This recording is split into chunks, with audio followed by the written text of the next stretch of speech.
All right, exactly what you've said. I'm going to leave it there because we're going to look at another area of policy because you're here as the Shadow Education Secretary, schools policy, because Labour are proposing to end the VAT exemption offered to private schools if they win the next election, which could see parents paying more from private school fees. Exactly why are you doing it, Bridget?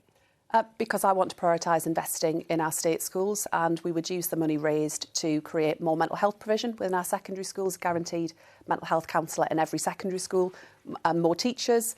I believe our state schools need extra money. I think this is a straightforward question of fairness. Well, let's talk to Loveena Tandon, who has 2 children in private school. Loveena, welcome to you. Tell us about your situation and what this change in policy, if Labour win the election, would mean for you. It's not only me, Joe. There are 95,000 people and counting who have signed this petition who will be affected by this policy, and many more who haven't. So people send their children to private school for different reasons. It could be special needs. It could be because they want it appeals to their culture and heritage, which is the case in my case. Or they need more challenge, they need more attention. And not all of these people are actually rich, which is what is thought. This policy is going to damage, actually it's counterproductive, and it's going to damage the very people that Ms. Phillipson is trying to actually help, because these are people, and a lot of them are helped by the school. They are on bursary, they are receiving help from friends, family and organizations. And, of course, parents who are sacrificing and living a frugal life, working a lot, which all of us do for our children. Right. And, of course, all of us want great education, but it is only going to price these parents out, and it is going to be a wider class divide and will be for the super rich, exactly what I don't think they want to achieve. So this is not achieving anywhere. You're going to be priced out. But do you think it's fair that private school education, to some extent, is subsidised by the taxpayer? Yes, because they are also helping. They are helping other people. All right. Yes, they're helping through bursaries. There are various other things that they are doing together to help the system. It's not one against the other. It's not pitting one school against the other, Joe. It is about education for all and having choice of education. Well, let me put those. Those to the Shadow Education Secretary. I mean, Loveena is saying that she and others could be priced out. It'll be the preserve of the super rich, and it is pitting people and families and taking away their choice. Is that what you're doing?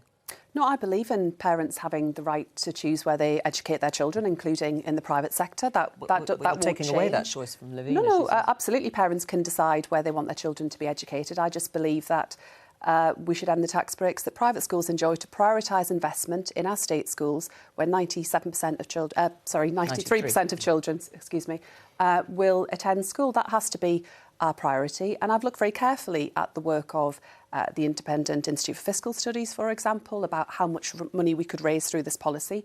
They estimate to be £1.3 to £1.5 billion net. That's a considerable sum of money we could invest in our state schools. I would also add that private schools have put up their fees year on year, way beyond inflation. I think they could be looking to make some cost savings to avoid parents having that kind of experience as is being described. But let's be clear, the average private school fee in England is over £16,500 per year. That is way beyond the reach of most parents. Most of your viewers, I imagine, their children will be going to school in state schools.